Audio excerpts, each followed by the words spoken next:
The morning had been quiet, almost too ordinary. I had just returned from a short coffee break, carrying my cup with both hands, enjoying the warmth against my skin as I stepped back into the open office. That's when I noticed the lobby doors swing open. Two uniformed police officers entered with deliberate steps, their presence slicing through the air like a sudden storm. I froze, not because I was guilty of anything, but because deep down, I already knew who had summoned them. My coworkers noticed immediately. I could feel the ripple of whispers, the subtle shift of chairs, the clacking of keyboards slowing. Every eye in that room shifted, trying to pretend they weren't watching, while making it painfully clear they were. The officers didn't hesitate. They walked straight to my cubicle, one carrying a clipboard, the other with latex gloves already snapped onto his hands. "Are you Thalora?" the taller one asked, his tone clipped, rehearsed. "Yes," I answered, setting down my coffee cup, my voice steady. "We're here to conduct an inspection," he said. "There was an anonymous report filed about possible irregularities in your files." Anonymous, I repeated softly, almost to myself. It wasn't anonymous to me. I turned slightly and caught sight of him, Draxon, leaning casually near the manager's office, arms crossed, feigning concern. His presence confirmed what I already knew. The officer gestured. "We'll need access to your workspace." "Go ahead," I replied, stepping aside, my face calm even as my stomach twisted. The inspection began with the drawers. They pulled them open one after another, rifling through the contents with practiced efficiency. My pens and sticky notes were pushed aside. My daily planner flipped open, my lipstick and compact held up for a moment before being dropped back down as if they were contaminated. One officer even picked up a framed photo of me with a group of colleagues at last year's Christmas party, examining it before setting it down carelessly. It felt like being stripped bare in front of an audience. My coworkers pretended to type, eyes glued to screens, but their ears were tuned in. Others didn't bother hiding it at all. Glances shot my way, a half-hidden smirk, the kind of silent judgment that cuts deeper than words. Inside, humiliation flared hot. I remembered a line from Eleanor Roosevelt, words that had carried me through smaller indignities. "No one can make you feel inferior without your consent." I repeated it silently like a shield. If they wanted a show of weakness, they wouldn't get it from me. The office had become a stage, and I was standing under the harshest spotlight. Every movement the officers made was magnified, every sound, the tearing open of a folder, the click of a pen, the shuffle of paper, echoed in the silence. Someone coughed nervously, breaking the stillness, and a Slack notification chimed on a computer nearby. I saw a colleague's face flush as she quickly minimized the window, as if I didn't know she was messaging about me. Another leaned slightly closer and whispered, "Are you in trouble?" I didn't answer. I kept my back straight, arms folded, letting silence be my response. Inside, my thoughts roared, "I am not the criminal here." It wasn't just the police who were watching me, it was everyone. Men and women I had worked alongside for years, now staring as though I had been unmasked as something shameful. The indignity wasn't just in what the officers were doing, but in the way everyone else allowed it to happen, complicit in their silence. I caught sight of Draxon again. He stood near Hollister's office door, his posture casual, but his eyes gleamed with satisfaction. To anyone else, he looked like the concerned brother, the responsible one watching over his troubled sibling. To me, he was the puppeteer who had pulled the strings to create this theater. Memory flashed. Dinners at home where our mother praised him for his so-called leadership, where he took credit for small accomplishments and brushed off his failures with charm. He had always positioned himself as the heir, the steady hand, and me, the one who worked twice as hard, quietly, was always cast as secondary. The officer holding the clipboard looked up. "We received a very detailed report," he said. "Detailed," I repeated, my voice steady though my pulse raced. "Detailed enough to come from someone who knows me too well." His pen hovered for a moment before he nodded slightly, then returned to his notes. My eyes drifted back to Draxon. The corner of his mouth curled in the faintest smile. I refused to give him the satisfaction of breaking. I placed my coffee cup down with deliberate care, folding my hands on the desk as the officers continued their search. "Go ahead," I said calmly. You won't find anything. My tone was even, almost casual, though inside I burned. It wasn't the inspection itself that gnawed at me, it was knowing that the shadow behind it carried my last name. As the silence thickened again, I looked straight ahead, refusing to meet the pitying eyes around me. Humiliation isn't the worst part, I thought. The worst part is knowing the betrayal came from family. And in that moment, I knew with certainty, this so-called anonymous report had my brother's fingerprints all over it. The officers didn't leave right away. They hovered near my desk, one scribbling notes, while the other glanced at me in intervals that felt designed to unsettle. Their words hung in the air like a slow drip. We're following up on an anonymous report, the taller one said again, this time with deliberate emphasis. Anonymous? I repeated, forcing my tone to remain even. Yes, he replied. Anonymous. The document was very detailed, down to your working habits. His eyes flicked up, watching my face for any reaction. That was the slip. Habits. No stranger could know the way I organized my files, or the rhythm of my breaks. Whoever wrote that report had been close enough to study me for months. My heart sank but hardened at the same time. Anonymous. No. This has my brother's fingerprints. I adjusted my blazer and met the officer's gaze. Then I hope you verify every word of it, I said, my voice calm but sharp enough to sting. He gave the faintest nod before turning back to his clipboard. Across the office, I could feel the weight of the silence pressing in. Every colleague within earshot had heard the word report. The hum of the building seemed to falter, as if the ventilation itself was listening. I sat back down, trying to steady my breathing, but the atmosphere had shifted. People no longer glanced at me with curiosity. It was suspicion now, thick and ugly. Maria, who usually greeted me warmly in the mornings, suddenly buried her head in her spreadsheets. Jack, the analyst across from me, cleared his throat, then looked away when our eyes met. Even Hollister, my manager, stepped out of his office and lingered for a moment in the hallway, pretending to check his watch. His avoidance was louder than words. I heard someone whisper behind me, soft but meant to be overheard. That's her. She's under investigation.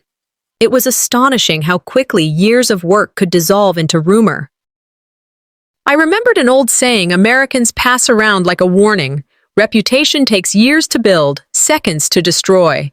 Now those seconds were ticking against me. I pressed my palms flat against my desk to ground myself. What broke me wasn't the officer's inspection. It was the silence of people who had known me for years and chose to look away. When I finally lifted my eyes, I caught sight of Draxon. He was standing near Hollister's office door, arms folded like he had every right to survey the scene. To anyone else, he looked like the older brother worried about his sister's mistakes. To me, he was the architect of this spectacle. He leaned slightly toward Hollister, speaking just low enough to suggest confidentiality, but loud enough for me to catch fragments. I warned her work was slipping. I told you she was under stress.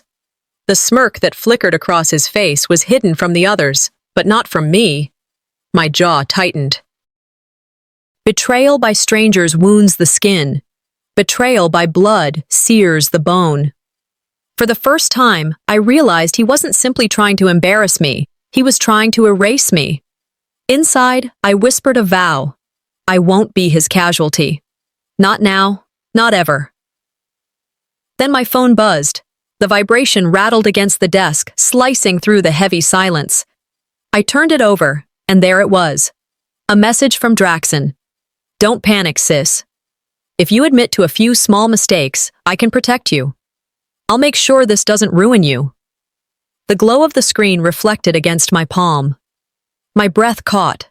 Not from fear, but fury. He had set the fire and now positioned himself as the man with the water hose. This was gaslighting wrapped in brotherly concern. I didn't type a reply. I didn't even allow my face to shift. Instead, I placed the phone screen down on the desk and lifted my eyes, letting them rest on him across the room. He raised his brows slightly, waiting for me to cave. I kept my expression unreadable, silence as my answer. Inside, the thought formed, icy and clear. He sets the fire, then offers to save me from the smoke. I straightened in my chair, letting the tension roll off my shoulders. Never let them see you break, I reminded myself under my breath. The words of an old mentor returned to me. Stay calm when they expect you to scream. That's when you win. That advice had never felt more urgent. If I lashed out now, I'd give him exactly the ammunition he wanted. But if I stayed steady, if I let the evidence pile in silence, the truth would outlast his performance. So I chose restraint. I chose to watch, to wait, to gather every thread until I could weave the rope that would hang his lies. As I took a slow sip of my coffee, still warm, I let the thoughts settle in. If he wanted me to beg, he'd wait forever. He thought I'd collapse under his weight, but the heavier he pressed, the sharper I became. After the officers finally left, I sat back at my cubicle, pretending to bury myself in a spreadsheet. My hands hovered over the keyboard, but I didn't type. The hum of the office had shifted, colder now, a frost creeping into every corner. Conversations around me had changed too. Voices dropped as soon as I approached. I walked to the break room, reaching for the coffee mug I always kept near the counter. It sat there, untouched, as if someone had deliberately avoided rinsing it. When I entered, 2 colleagues stopped mid-sentence and slipped out with awkward smiles, leaving me alone with the bitter smell of burnt coffee. Slack notifications lit up across monitors as I returned to my desk, but none included me anymore. Sometimes, I thought, the sharpest knives aren't the ones pointed at you. They're the ones set quietly at your back. The weight of it pressed harder than the inspection itself. I was no longer just a worker here. I was the subject of whispered judgment. And yet, the stillness only sharpened my anger.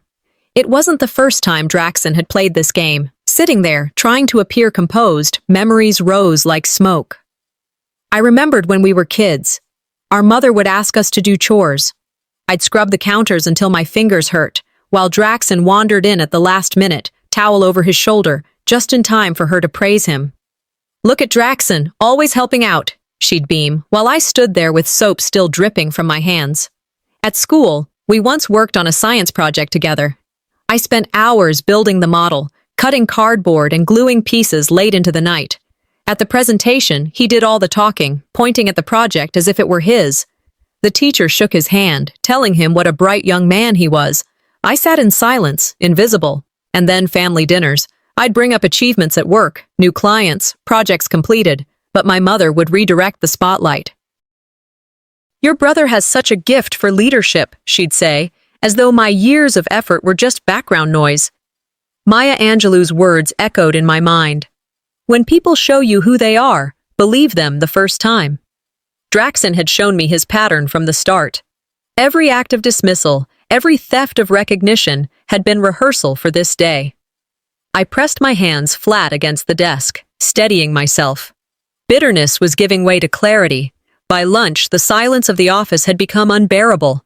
I slipped outside, dialed my mother's number, hoping at least she would ask if I was okay. She answered quickly, her voice brisk. "Your brother called me. He said you've been careless at work. Why didn't you tell me?" My throat tightened. "Careless? Mom, that's not what happened. He's twisting everything." She interrupted. "Draxon only wants what's best for you. He told me he's worried. He said if you'd just listen to him, you wouldn't keep ending up in these situations." The phone burned against my ear. "Do you hear yourself? He orchestrated this. He called the police on me." She sighed, exasperated. "You always think the world is against you. Maybe it's time you admit your brother's trying to help." I leaned against the cold wall of the building, eyes closed. "Help?" I whispered, forcing calm into my voice. "If this is help, I'd hate to see what harm looks like." Her silence on the other end said everything. The saddest thing about betrayal, I thought bitterly, is that it never comes from enemies. I ended the call before my voice could crack. That moment hardened me. I realized I couldn't lean on my mother. Not for comfort, not for clarity. The family that should have been my shield had chosen to hand me over instead. Back at my desk, I stared at the monitor, but my mind was elsewhere. The family that should have been my shield is now my executioner, I whispered to myself. So be it. If they wanted me silent, I would be silent, but not broken. Silence could be power when wielded with precision. I would observe, I would gather, I would prepare, and when the time came, the very details he used to destroy me would be the rope around his own neck. Fall 7 times and stand up 8. That phrase beat like a drum in my chest. Draxon might think he had written the end of my story, but he had only sharpened the pen I would use to write the next chapter. I closed the spreadsheet, letting the screen fade to black, my reflection staring back at me. I saw anger, yes, but behind it, something fiercer. Resolve. Late in the afternoon, the office had quieted again, the rhythm of keystrokes and phones returning. But for me, the world had tilted. My cubicle no longer felt like a place of work. It felt like a cage. Still, I sat tall, refusing to let the weight bend me. And the colder they made the room, the sharper my fire burned inside. The office was still heavy with the residue of what had happened that morning. I sat at my desk, fingers poised on the keyboard, but the numbers on the screen blurred. It wasn't exhaustion. It was the way silence had become a weapon. Nobody asked me if I was all right, not even the people who had shared lunches with me for years. Hollister eventually called us together for a quick meeting. I walked in and felt the sting before a word was spoken. My chair, the one that usually sat near the center, had been moved to the far end of the conference table. It was subtle enough to be dismissed as a coincidence, but I knew better. The empty space where I should have been told the story. You don't belong here. I slid into that corner seat and felt the eyes of the room flicker away. Hollister cleared his throat, ran through updates about quarterly reviews, but I barely heard him. All I could think was how this mirrored what so many Americans know well. That cold form of exclusion that doesn't shout, doesn't accuse, but pushes you to the margins until you disappear. They didn't have to say I didn't belong, I thought. The empty space spoke louder than words.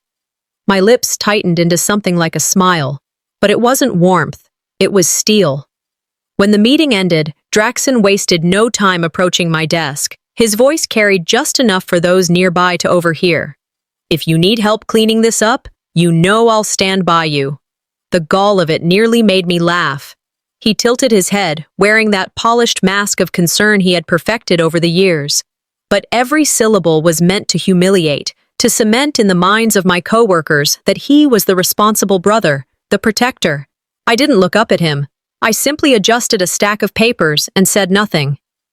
You've always been stubborn, he continued, his voice dripping with false warmth. I hate seeing you in situations like this, but don't worry, I'll make sure you don't drown. I finally met his gaze, eyes steady, lips pressed together in silence. The mask slipped just for a heartbeat. He didn't expect me to give him nothing to play off of. Inside, I thought, he wanted the spotlight of savior, but he was the arsonist holding the match. Later, I caught him alone by the hallway near the elevators. My voice was quiet, but it carried enough bite to stop him. Stop this now, Draxon. You don't know what you're starting. He smirked, hands in his pockets, leaning against the wall like he had all the time in the world. Little sister, you've always been dramatic. People respect results, not excuses.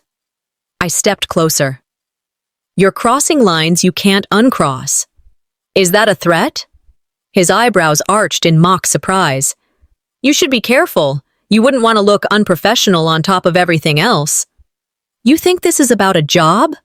My voice sharpened. It's about erasing me, and if you keep pushing, you'll regret it. His smile was thin, dismissive. You sound just like you did when we were kids, angry because no one took you seriously. Power corrupts, I said, my voice low but cutting. And absolute power corrupts absolutely. You've mistaken your reflection for reality. For once, he didn't have a quick reply. I left him leaning there, the smirk not quite as steady as before. Back at my desk, the atmosphere was thicker than ever. Colleagues who had witnessed the exchange dropped their eyes when I walked past. I heard one whisper to another, she shouldn't have raised her voice to him. That, more than anything, pierced me. Even when I confronted him with clarity, they still saw me as the one overstepping. Their silence wasn't just fear, it was complicity. I sat down, fingers resting on the keyboard, and let the moment settle like a stone in my chest. Even when I try to warn, no one stands with me. The realization hurt, but it was clarifying. Draxon's manipulation had sunk so deep that even their instincts for fairness were twisted. I inhaled slowly, pressing my palms against the desk until the shaking stopped. The sorrow for their lost trust faded into something colder, clearer. By evening, the office lights dimmed as people packed up to leave. I stayed, laptop open, but my mind was already somewhere else. He mistook my restraint for weakness. But silence is only dangerous to those who can't read its depth. I would bide my time. I would prepare. And the next time we faced each other, it wouldn't be words he feared. The next morning, the office felt like a courtroom. Hollister had called for an all-hands staff meeting, something unusual for a weekday morning. I walked into the conference room and, once again, found my chair pushed off to the edge of the table.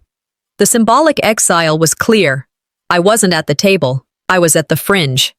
I slid into that seat and laid my hands on the polished wood. They trembled slightly beneath the surface, the muscles in my wrists betraying me, but I kept my face steady. Nerves aren't weakness, I told myself. They're proof I'm still alive in this fight. The room was silent except for the shuffle of papers. No one dared to joke, no one dared to breathe too loudly. The tension was so thick it coated the air. I could feel every eye in that room waiting for something, some collapse, some admission. My brother sat across from me, arms relaxed, the practiced posture of someone preparing to perform. Hollister finally cleared his throat. "We have some serious concerns raised in yesterday's inspection. We'll need to address them." That was his cue. Draxon leaned forward, his voice smooth, rehearsed, soaked in false brotherly warmth. "We just want what's best for her career," he said. "She's been under stress. Mistakes happen. It's important we face this before it gets worse." The words weren't knives. They were daggers dipped in honey. I felt heat rise in my chest. My fingers tightened into fists under the table. For days I had let him write the script, but now the silence had stretched too long. I leaned forward. "Stop speaking for me." The room froze. My voice had cut across the air like a pane of glass shattering. Heads jerked toward me. "If you have questions," I continued, steady and sharp, "ask me directly." No one moved. For a moment, even Hollister's pen stilled. The shock was palpable because for the first time I wasn't absorbing blows. I was returning them. Inside, my heart pounded like a drum, but fear had already begun to shift into defiance. The door opened then, and a new presence altered the rhythm of the room. Corwin walked in, calm, deliberate, carrying a leather briefcase. HR had invited him, and though he was technically just a legal consultant, his authority was undeniable. He took a seat at the far end, opened his folder with precision, and looked straight at Hollister. "I've reviewed parts of the report," he said evenly. "Some details do not add up." The shift was immediate. Draxon's composure cracked, just slightly, as Corwin's words grounded the air. Hollister adjusted his glasses. "What details?" Corwin flipped through a few pages. "Dates that don't correspond with the system logs, signatures inconsistent with handwriting samples. If accuracy is the goal here, we must tread carefully." For the first time in days, a current of relief coursed through me. I wasn't alone. I wasn't carrying the full weight by myself. And I sat straighter, letting the steadiness in Corwin's tone anchor me. My brother's jaw flexed, his smirk thinner than usual. The validation was quiet but powerful. It gave me something I hadn't had since this ordeal began, a foothold. I seized the moment. My voice rang out clear. "I will not be erased by false reports. I have evidence, and I will use it." Gasps rippled around the table. A few colleagues shifted uncomfortably, exchanging uneasy glances. Whispered words traveled fast across the room like wind over dry leaves. Draxon spoke quickly, his smile tightening. "Evidence? She's bluffing. She's panicking." I turned toward him, calm as stone. "No, I'm done being silent. The louder you paint me as weak, the clearer my strength becomes." The weight of those words settled, and for once, no one rushed to cover for him. "Speak the truth, even if your voice shakes," I thought. And though my hands were still trembling beneath the table, my voice was steady, sharp, and unyielding.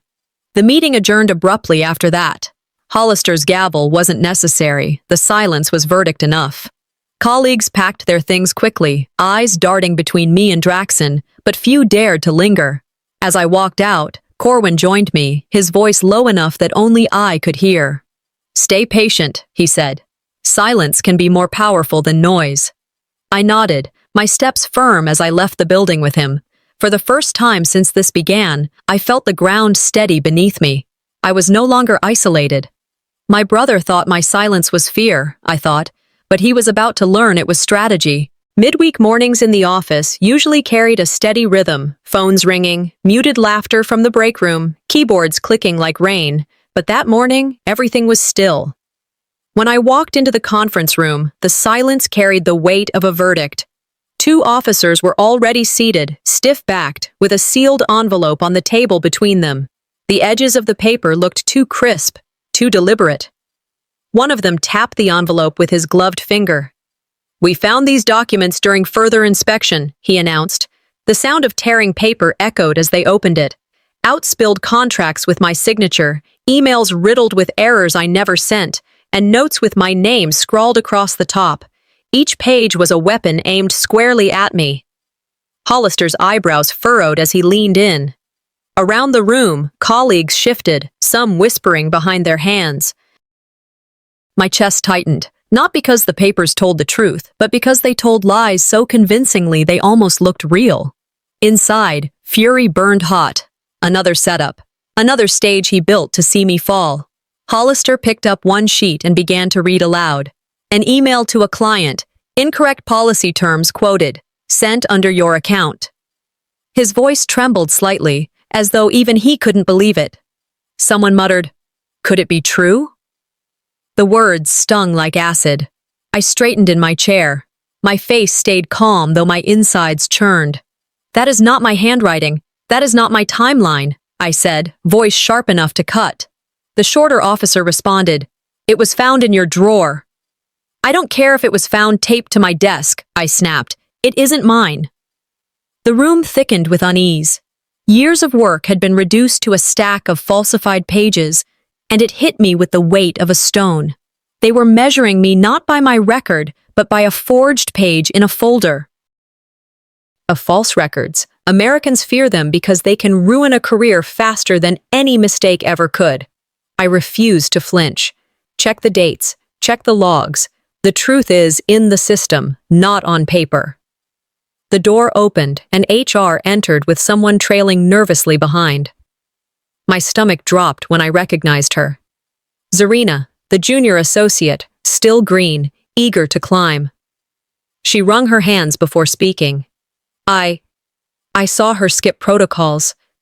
I thought she was under pressure. Her words rang rehearsed, every syllable trembling but carefully placed. The room leaned forward, soaking it in. I locked eyes with her. "You're lying, and you know it. Look me in the eye and say it again." Her gaze dropped instantly, but the damage was done. Whispers ignited around the room. Seeds of doubt had been planted, watered by her fear and Draxon's manipulation. Betrayal doesn't always come from enemies. Sometimes it comes from those desperate to save themselves. My voice cut through the murmurs. "They're using you, Zarina. One day you'll realize pawns are the first to be sacrificed." Her lip trembled, but she stayed silent. Hollister looked torn, his pen tapping against the table. Anger rose in me like a tide, sharp and cold. I leaned forward, voice steady. "If you want the truth, compare these documents against the digital logs. Don't rely on paper anyone could slip into a drawer." Corwin, seated near the corner, nodded firmly. "She's right. Any serious investigation starts with system verification, not loose sheets of paper." The officers exchanged a glance. Hollister hesitated, caught between appearances and reason. Finally, he exhaled. "We'll review the logs." "Good," I replied, leaning back. My pulse still hammered, but I kept my expression composed. Inside, I reminded myself, justice may be delayed, but it cannot be denied. This was a long battle, not a single meeting. I refused to let my brother's forged evidence become my noose. The meeting adjourned, tension clinging like smoke. As people filed out, I stayed seated for a moment. Through the glass wall, my eyes found Draxon leaning casually against the corridor, his smirk carved deep. He thought he'd buried me under paper, but paper burns. Evidence doesn't. This isn't the end of his game, I thought, rising slowly. It's the beginning of mine. The next day arrived with the same stale air of suspicion clinging to the office walls. My steps echoed louder than they should have as I walked in, the rhythm of my heels sounding like an unwelcome reminder to those already seated. Coffee cups paused halfway to lips. Conversations halted mid-sentence. People went back to their keyboards as though nothing had happened, but I could feel the invisible net tightening around me. I passed near the elevators just in time to hear Draxon's low voice. He had cornered Hollister, speaking in that measured tone he used when weaving traps. "If she stays," he said, leaning in just slightly, "the company risks liability. Better to distance now before it escalates." Hollister's jaw clenched, his face pale, caught between duty and the subtle pressure of family politics. I froze behind the corner, listening, the words slicing into me sharper than any accusation had before. This wasn't just about humiliation anymore. This was about erasing me completely. Inside, fury surged. It wasn't enough to see me stumble. He wanted me erased. I straightened my posture and walked past deliberately, my heels clicking hard against the tile. Draxon glanced at me, his smirk betraying the satisfaction of being overheard. Hollister avoided my eyes altogether, murmuring something about another meeting and disappearing into his office. The trap was closing, brick by brick. The rest of the morning dragged with a heaviness I could barely push through. Emails that once carried polite greetings now came clipped, void of warmth. Conversations cut off the moment I approached. I asked Maria for her input on a file she had once happily collaborated on. She shifted uncomfortably, eyes darting away. "Sorry," she muttered. "I can't get involved." Her words landed heavier than she intended. It wasn't the silence of strangers that broke me. It was the silence of those who once laughed with me in break rooms, shared sandwiches, whispered office jokes during long meetings. I sat at my cubicle, the walls open, yet it felt more like a cell. Every sound outside, the ring of phones, the buzz of chatter, made me feel caged in, watched, and condemned without trial. Loneliness pressed down like a second skin. By midday, I decided to approach the one person I thought might still stand by me, Arendor. For years, he had been my closest ally in the office, the one who stood by my side during deadlines, who backed me up when others tried to undercut my work. He was pouring coffee when I caught up to him. "Arendor," I said, voice low but urgent. "I know you don't believe this. Tell me I'm not alone in this." He stiffened, the coffee pot still in his hand. His back remained toward me, shoulders tightening. "Please," I pressed. "You've seen my work." "You know me." Slowly, he set the pot down, grabbed his cup, and without turning around, muttered, "I can't." Then he walked away, his back disappearing down the hallway, my voice left hanging in the stale air. The betrayal of indifference sliced deeper than the betrayal of lies. I had expected resistance from Draxon, expected avoidance from others, but from him? From the one who knew me best in this building? That cut left a hollow ache, sharper than rage. I returned to my desk, staring at the empty chair where he should have been, where once we had sat side by side on projects, brainstorming late into the evening. Reflection tightened inside me. He built a wall of silence around me, brick by brick, until even my friends feared the dust. The words of Edmund Burke surfaced in my mind. The only thing necessary for evil to triumph is for good men to do nothing. I understood then. I couldn't beg for allies anymore. Sympathy had dried up. Loyalty had cracked under the pressure of fear. I didn't need their whispers of support. What I needed was evidence. Hard, undeniable truth that couldn't be rewritten by forged pages or silenced by politics. The pain hardened into resolve. I would build my case not on their faith, but on facts. As the day dragged toward evening, I gathered my bag, the weight of isolation still clinging but no longer suffocating. It had turned into fuel. Just as I reached the lobby, my phone buzzed in my hand. The number was unfamiliar. I hesitated, thumb hovering over the screen before answering. "The Laura?" The voice was firm, unfamiliar, but deliberate. "We need to talk. It's about your brother." My breath caught. "Who is this?" "I can't say here," the voice replied. "But you need to know. You're not the only one watching him." The call ended before I could respond, leaving the hum of the line echoing in my ear. I stood frozen in the lobby, the building's fluorescent lights buzzing faintly overhead. My pulse pounded, not from fear, but from the realization that this web was larger than I had imagined. For the first time, I realized I wasn't the only one watching him. The summons came before lunch. Hollister's assistant walked the floor, her expression as stiff as the blinds she would later draw in the conference room. "Everyone, please gather," she announced. The weight of her tone told us this wasn't optional, nor was it routine. I entered the conference room and immediately felt the change in air. The blinds were pulled halfway shut, the fluorescent lights above casting a muted glow across the table. Chairs scraped against the floor as people settled into their places, the silence louder than any chatter could have been. Draxon was the last to arrive. He adjusted his tie as though he were preparing for a performance, chin tilted just enough to project confidence. To the others, he looked like a man about to save the day. To me, he looked like an actor, the stage prepared for his monologue. I sat straight, forcing my breaths steady. This isn't a company meeting, I thought. This is an ambush disguised as order. Hollister's voice carried no warmth. "We're here to address the allegations and the evidence presented." I folded my hands together, bracing myself for the storm. And then it came. Draxon leaned forward, his eyes sweeping the room with the authority of someone certain he owned it. "She's always been reckless," he began, voice smooth, calculated. "I warned you. I told you this was coming." He painted himself as the protector, not the accuser. "This company's reputation matters. Our family's reputation matters. Someone had to step in." He didn't stop there. He dredged up old mistakes, emails I had caught and corrected before they ever left my drafts, late nights where exhaustion led to typos, even personal slights twisted into professional failures. "Remember the Henderson file?" he said, looking toward Hollister. "She nearly cost us that account. I had to intervene." "That's not true," I interrupted, but he talked over me. "Or the compliance audit last year? She missed deadlines. I covered for her." I clenched my jaw. Every twisted word was a knife dipped in sugar, designed not only to cut me down, but to sweeten his image in front of them. Inside, humiliation surged. Outward, I kept my voice contained, waiting, calculating. He doesn't just want me fired, he wants me forgotten.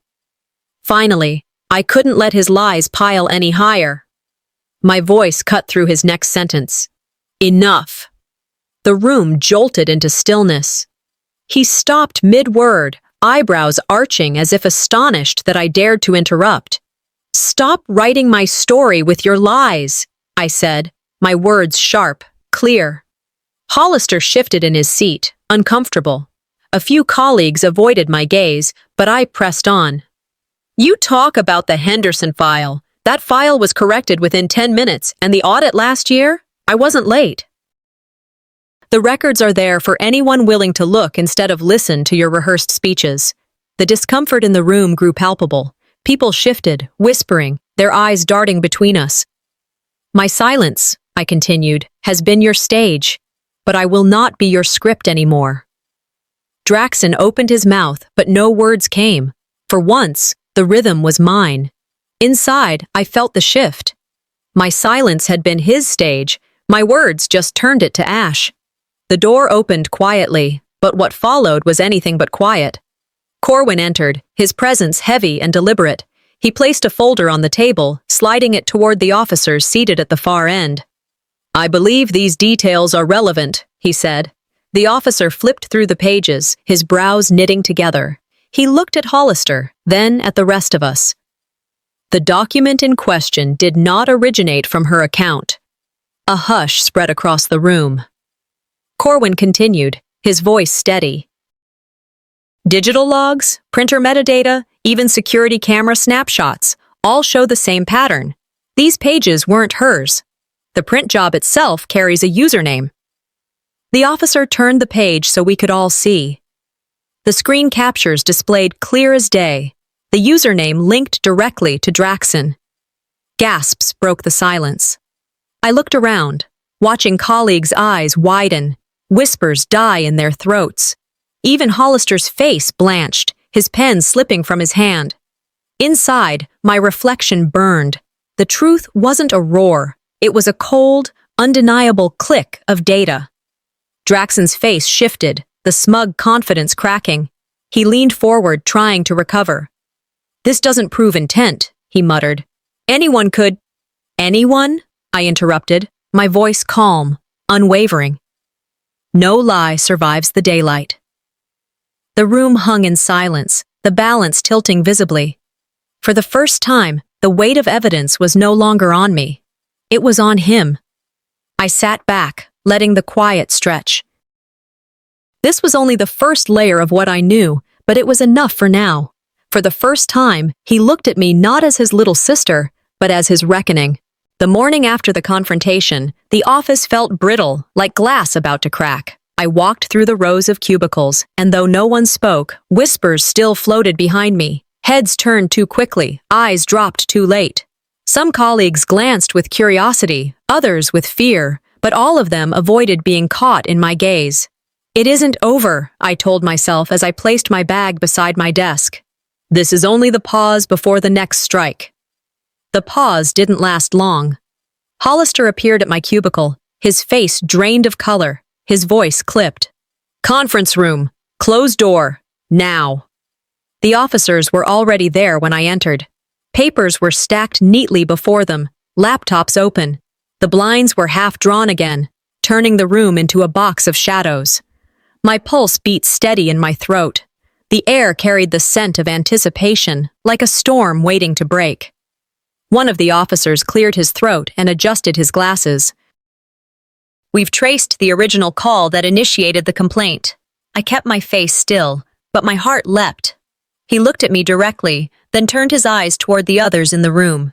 The anonymous complaint was not anonymous at all. The call came from a personal phone, registered to Draxon Alvarez. Gasps rippled around the table. Papers rustled, chairs shifted. Someone muttered, "Oh my God." I stayed rooted, letting the words hang. He had called the fire on me, and in that call he burned himself. Draxon's face remained composed for only a second before flushing. "That's impossible. Anyone could have borrowed my phone." The officer's tone cut sharp. "The timestamp coincides with your logged location. It was your call." Murmurs grew louder. Years of suspicion once pointed at me had turned. The tide was shifting, and everyone in the room felt it. The next meeting was arranged in the glass-walled conference room, visible to the entire office. By the time I arrived, a small crowd had gathered outside, pretending to loiter by the copier or walk to the break room, all angling for a clear view. Inside, Draxon's composure cracked further. He raised his voice, hands slamming the table. "She forged this, not me! She's framing me because she knows she's losing!" His words spilled wild, lacking the smooth polish he had always worn like armor. His hands trembled as he pointed at the stack of evidence. The officers, calm and methodical, opened their laptops. "Printer metadata," one said. "Job owner, Draxon Alvarez. Timestamp matches the evening of April 10th. Security footage shows you at the printer." The second officer added, "System logs confirm these files originated from your account, not hers." The crowd outside pressed closer to the glass. They saw his face grow red, his gestures frantic, his voice climbing. He pounded the table once more. "This is manipulation. She's making you all blind." But no one was blind anymore. They saw it clearly, the air unraveling inside a glass cage. For years, I thought, he played the untouchable air. And now, the glass turned into his cage. When the shouting subsided, Hollister finally spoke, his voice thin but resolute. "We will continue to investigate. But your behavior, Draxon, is unacceptable. It has damaged this company's reputation." Draxon's mouth opened as if to argue, but no sound came. The room shifted. Colleagues who once avoided my eyes now looked at me with something different. Recognition, maybe even quiet respect. And when their gazes moved to him, it wasn't admiration anymore. It was condemnation. I straightened my shoulders, inhaling slowly. They no longer looked at me as prey. They looked at him as the predator caught. When it was over, I gathered my notes and stepped into the hallway. The buzz of whispers followed me, but their tone was no longer sharp against me. They were aimed at him. Still, I knew better than to relax. My brother's pride was a dangerous thing. A cornered man is most dangerous, I reminded myself. And he was now a man with his back against glass. The glass might have broken him today, but I knew he'd try to claw through tomorrow. When I returned to my cubicle the morning after the glass-walled collapse, the whispers had changed shape. They were no longer pointed daggers aimed at me. Now they were turned outward, cutting into him. I caught fragments. How could he? After all that noise? His own account. I kept my eyes on my monitor, pretending to read the same line of a report over and over. But even as the tide shifted, I knew cracks weren't enough. The ground had moved under his feet, yes, but a man like Draxon could build bridges across cracks. What I needed wasn't a fracture, I needed collapse. By mid-morning, the officers requested another meeting. Their voices were measured, but the weight behind their words was heavier than before. "There are inconsistencies," one said, tapping the edge of a folder. "We'll need to review further." Suspicion stirred in me. Something had been overlooked, and if they were looking again, it meant the lies might already be unraveling.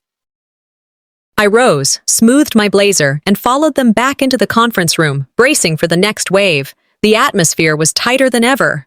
Draxon sat at the table, jaw clenched, his usual smirk conspicuously absent. The officer opened the folder, sliding a document across the table. "This contract," he said, "was dated April 16th, a Sunday." The words seemed small, almost trivial, but the impact was immediate. Murmurs erupted around the room. Everyone knew the company was closed on Sundays. No documents could have been signed, processed, or filed that day. "This undermines the credibility of the entire set," the officer continued. "If one timestamp is impossible, others may be as well." I watched the color drain from Draxon's face. He tried to recover. "Clerical error," he said quickly. "Mistakes happen." But the whispers didn't stop. I leaned forward slightly, my voice calm but cutting. "You built your castle from paper, brother." "But paper can't hold against the rain."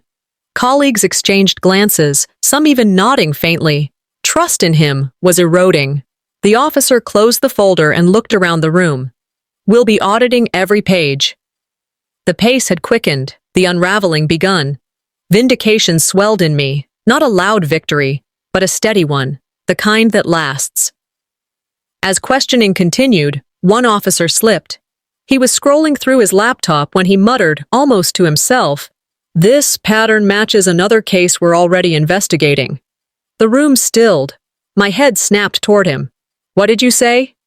He looked up, eyes narrowing, but the words were already loose. "Just noting similarities," he said carefully. But my mind raced. Another case, another pattern. This wasn't just about forged pages in my desk. My brother's reach, his recklessness, might extend further than I had imagined. I stayed silent, my face unreadable. Inside, the thought formed clear and sharp. He called the police to bury me. They might bury him instead. Draxon shifted uncomfortably, his eyes flickering toward the officers, then away. He had heard it too. For the first time, uncertainty sat heavy on his shoulders. The scope of his corruption wasn't just a family feud anymore. It was opening into something larger. And he knew it. Shock edged into satisfaction. His net was widening, and he was caught in its threads. After the session ended, Hollister pulled me aside. His expression was strained, but there was something else there too, a glimmer of respect. "We'll be reviewing this thoroughly," he said, his tone more careful than I had ever heard. "Thank you for your patience." Patience. That word had felt like a curse weeks ago. Now it felt like power. As I walked the hallway, colleagues who had turned their backs before now met my eyes. Some gave small nods, silent acknowledgments that spoke louder than words. It wasn't warmth, not yet. It was colder, forged through fire. Respect regained is different, I thought. It's earned in ash, and it burns hotter for it. A phrase from old American wisdom surfaced in my mind. The truth will out. And today, the truth had started to show itself, piece by fragile piece. That evening, I packed my bag slowly, letting the quiet of the nearly empty office wash over me. Just as I reached the doors, my phone buzzed. The number was unfamiliar, but I recognized it, same one as before. My hand tightened around the phone before I answered. The voice came steady, deliberate. "We need to meet. You don't know the whole story." I stood still, the lobby lights humming overhead, shadows stretching long against the glass walls. The cracks had widened, and maybe, just maybe, they were about to swallow more than just him. I thought the lies had cost him enough, but the price was only beginning to rise. When I left the office that evening, the weight on my shoulders felt different. It wasn't victory, not the kind that made you want to smile, but something heavier.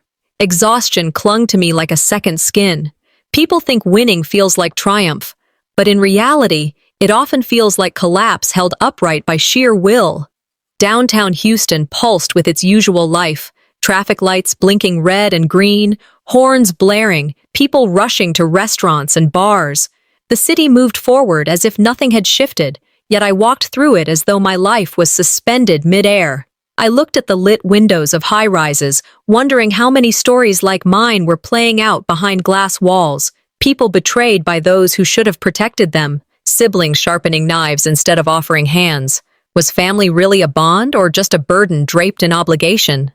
The thought gnawed at me. I pulled my coat tighter and kept walking, searching for somewhere quieter than the echo in my own mind. The buzz of my phone broke through the noise of traffic. It was Corwin. His voice was steady when I answered. "You shouldn't go home yet. Meet me at the diner on Main Street. It's time we talked."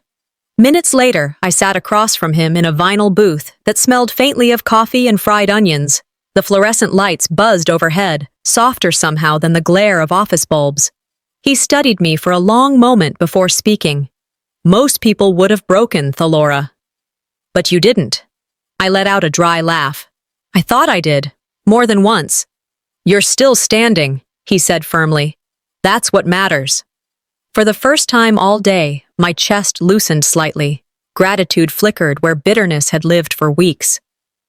"I won't be erased," I whispered. "Not by him, not by anyone." Corwin nodded. "That's the woman I've known for years." Not the version he wants people to see. I leaned back, eyes stinging but dry.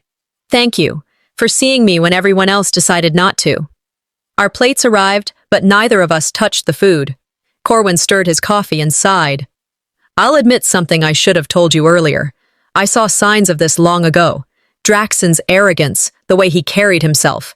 I stayed silent, thinking it wasn't my fight." I tilted my head. "And now?" He met my eyes without flinching. "Now I know silence was complicity. I should have spoken sooner." I nodded slowly. "You weren't the only one. My own mother chose him over me, over truth. Loyalty blinded her so completely that she sharpened her knife with his." Bitterness pressed at my throat, but clarity steadied it. "Family is supposed to shelter you. Mine sharpened their knives instead." Corwin leaned forward. "What will you do now?" I answered without hesitation. "I'm done chasing their approval. My worth isn't theirs to give or take." He smiled faintly. "Blood makes you related. Loyalty makes you family. You've chosen wisely." Something inside me shifted from indignation to empowerment. The chains I had carried since childhood were beginning to loosen. I pressed my palms against the edge of the table, voice stronger now. "It's not my job to fix the cracks they carved into me." Corwin's eyes softened. "So what's next?" I drew in a long breath. "I'll focus on my work, my life, the parts of me untouched by their games. They've taken enough of my time. No more." His smile deepened. "Sometimes, walking away is the loudest victory." Tears welled in my eyes, but they didn't spill with weakness. They were tears of release, decades of pressure lifting. Then that's what I'll do. For the first time in weeks, I didn't feel like prey or defendant. I felt like the author of my own path. We left the diner together, the night air cool against my face. The city hummed around us, neon signs flickering, cars rushing by. As I stepped onto the sidewalk, my phone buzzed again. A message from HR lit the screen. Final hearing scheduled. Attendance required. I stared at it, my lips curling into something between relief and determination. Tomorrow, it wouldn't be me on trial. The stage was being built for him. Tomorrow, I whispered, slipping the phone into my pocket. The stage will close on him, and I'll step off free. I wasn't walking into another fight. I was walking out of his shadow. The air in the HR conference room was thick with anticipation. The blinds were drawn halfway again, as though the light itself needed to be filtered before entering this space. Around the long oak table sat Hollister, the officers, the HR director, Corwin, and several members of company leadership. I walked in deliberately, each step measured, and took my seat without saying a word. For once, silence wasn't against me. It wasn't an accusation. It was waiting for him. The door opened late, and Draxon entered with his usual swagger, though his tie was knotted unevenly, his eyes darting too quickly. He dropped into his chair and tried to settle, but the room had already judged him. I folded my hands on the table, steadying my breath. This was it, the final round, and for the first time, it wasn't my defense that mattered. It was his. The lead investigator began calmly, clicking through a presentation projected onto the wall. We've compiled the findings. Page after page showed the pattern. False reports, forged documents, timestamps that contradicted the company's operations, the phone call traced directly to Draxon's number, and the printer logs bearing his username. Every trail led back to him. Not me. Him. Colleagues' eyes stayed glued to him, and I watched his composure unravel one thread at a time. "This is a witch hunt!" he shouted suddenly, fists pounding the table. "She set me up! She's always been jealous!" The words tumbled out sharp but empty. I didn't even need to respond. The evidence dulled every knife he tried to throw. Inside, my reflection was quiet. His words were knives dulled by the truth. I waited until his voice cracked under its own weight. Then I leaned forward, my tone calm, each syllable sharpened with restraint. "You called them for me," I said, my eyes locked on his. "But they came for you." The silence that followed was louder than any argument. For the first time, he paled. His lips moved, but no sound came. Revenge didn't roar, it whispered, and everyone heard it. Even those who had doubted me before now nodded subtly, some lowering their gaze in shame, others meeting my eyes with recognition. My silent strike had landed harder than his years of noise. The officers closed their files and spoke with finality. "We've confirmed the findings. These reports were falsified.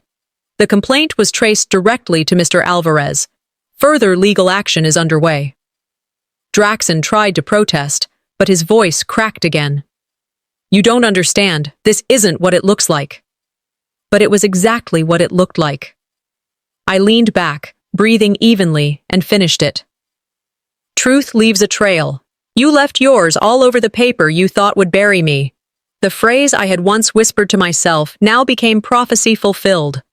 Hollister exhaled sharply, pressing his palms against the table. "Effective immediately, you are suspended, Draxon. The company cannot tolerate this behavior." The officers nodded in agreement.